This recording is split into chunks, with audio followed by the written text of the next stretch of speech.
right now, actually. Oh, really? Yep. Hope these ain't polluter ones. Whatever it takes, man. Yeah.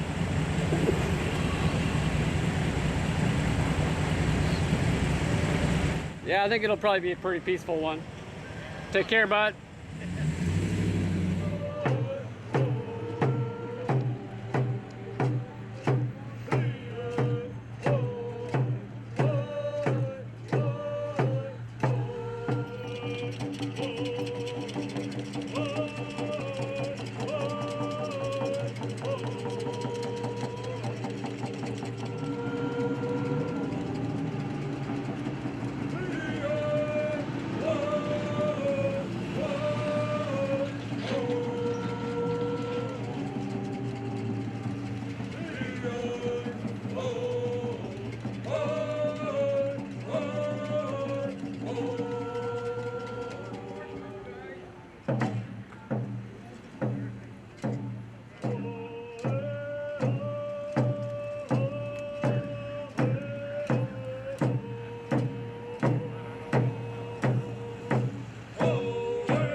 No justice, no peace. No racist police. No peace. No justice, no peace. No justice, no peace. No justice, no peace. No justice, no peace. No racist police. Take another deep breath in real quick. Y'all got motor registration? Police say we can't breathe. Some of that can't, not being able to breathe is the impression that we're feeling.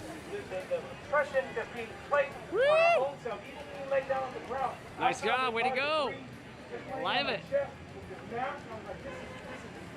rough right now. But what I see is that some of this pressure is applied by our lack of involvement in these systems. What I mean is, there's no reason why our elected officials should be voted in with barely 50% of the population in the voting system. If we're not at the table to help make laws, then you're on the floor dealing with the laws that are on the floor. If we don't step up, Thanks for showing up. You guys are awesome. And vote in not just the presidential election, but our municipality, our city, our Black Lives Matter! Black Lives Matter! Black Lives It's Matter! not just George Floyd. It's people of color that have been unjustly treated by this system and allowed to continue because we fail to interact and engage with the system that we say makes this country the best place on earth. But we fail to be the best nation on earth when we don't get involved to make it that way. Each and every one of us has a responsibility, not just to get involved in the electoral process, but to have compassion Yes. for one another. Way to stand up. Thanks, guys. Woo! You guys are awesome. And let's try and see if we can hold our breath for 8 minutes. Should we kneel down while we do it? We can lay down, but don't kneel down. Wait. Let's lay down and have a moment of silence for George Floyd for 8 minutes. And those who can stand. And I want us to try and see if we can hold our breath for 8 minutes, because George Floyd could not breathe for 8 minutes and 46 seconds. That is not right. So we're going to start now. Thank you.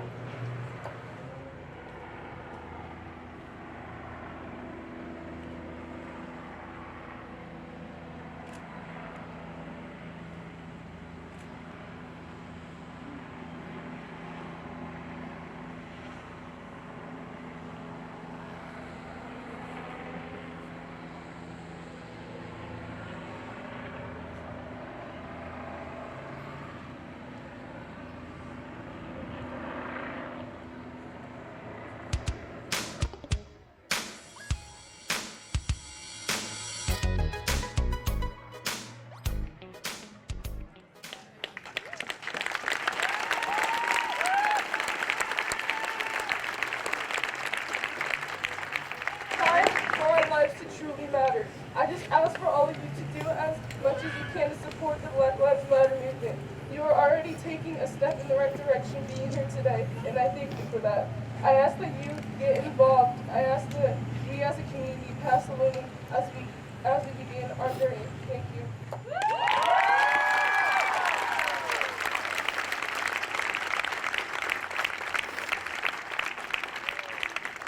Veteran of the United States Air Force? Sure.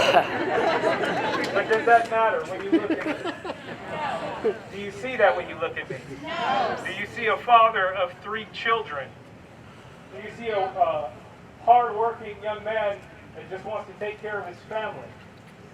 Do you see that? Or do you see a thug? Or do you see an inmate? Or do you see somebody that is incorrect in the just breaking laws? Somebody that should be detained, somebody that should be persecuted, harassed. Do you see that when you see me? No. I don't want to call this an indictment on all police officers, because I have many friends that are police officers, and there are good ones out there.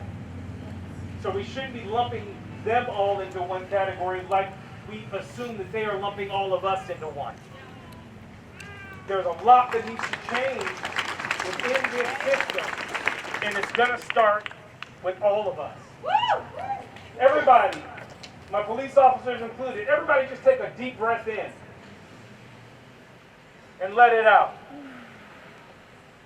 Mr. Floyd, I don't care what you think about Mr. Floyd. I don't care if he broke the law, if he didn't break the law. What I want you to understand is the Constitution says all of us have the right to a trial by our peers and not to be tried by street justice. So regardless of what you did, you should have been afforded the opportunity to take that in court. The system that is broken did not allow for that. Take another deep breath in real quick. When we straight and say we can't breathe, some of that not being able to breathe is the oppression that we're feeling. The oppression that's being placed on our own self. Even when we lay down on the ground, I found it hard to breathe just laying on my chest with this mask, and I was like, this is rough right now.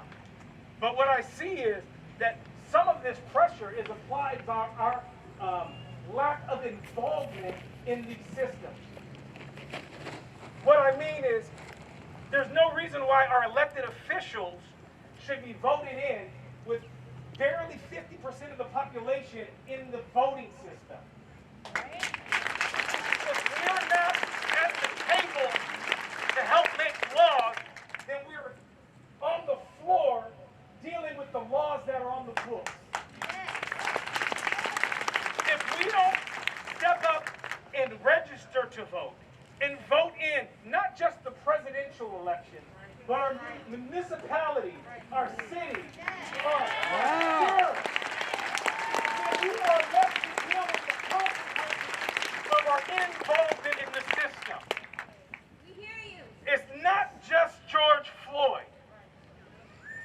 It's people of color that have been unjustly treated by this system and allowed to continue because we fail to interact and engage with the system that we say makes this country the best place on earth.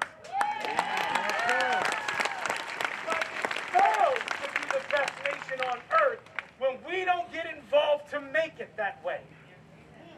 Each and every one of us has a responsibility, not just to get involved in the electoral process, but to have compassion for one another. Yes. Take another deep breath in.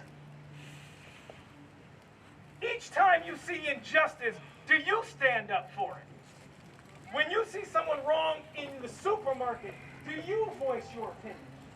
Yes. We need voices not just on today when it's popular to protest. We need them a year ago, and last month.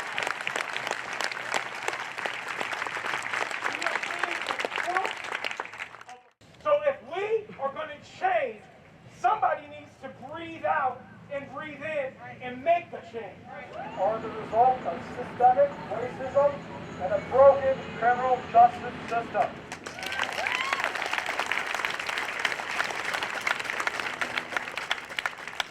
Systemic racism can be described as policies, procedures, and practices that have been implemented in institutions that have resulted in the exclusion, discouragement, oppression, and rejection of social participation based on race and ethnicity. In the past 2 weeks, I have been thinking about what can I do to help. I feel like I represent a lot of fellow citizens of Puyallup that do not know what to do with their time and energy. First of all, we have to listen. Listen to the concerns and understand what is happening and why it is injustice. We must create a social environment where Black and brown people can share and voice their experiences and concerns. Being an ally is more than just being emotionally supportive and sympathetic to this movement for justice. Yeah!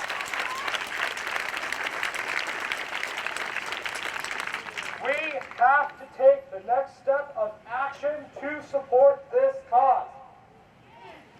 Even though I will never truly understand what the damage of oppression and racism feels like, I can see it with my eyes, I can hear it with my ears, and as allies, we have to take it upon ourselves to have those discussions and take the time to do self-reflection that may make us uncomfortable.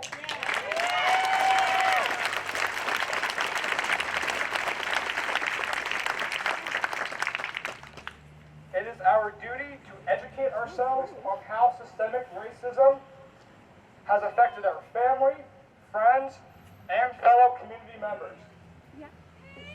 As allies, we have to understand that we have benefited from racism and acknowledge that we all have the power to change the corrupt system.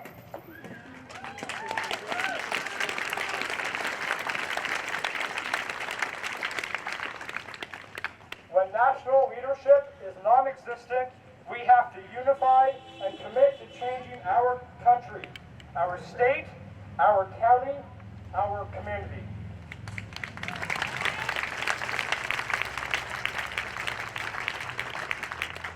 We should channel our energy and emotions to keep pushing for justice, sign petitions, learn, and vote. We can dismantle systemic racism. We can do these things.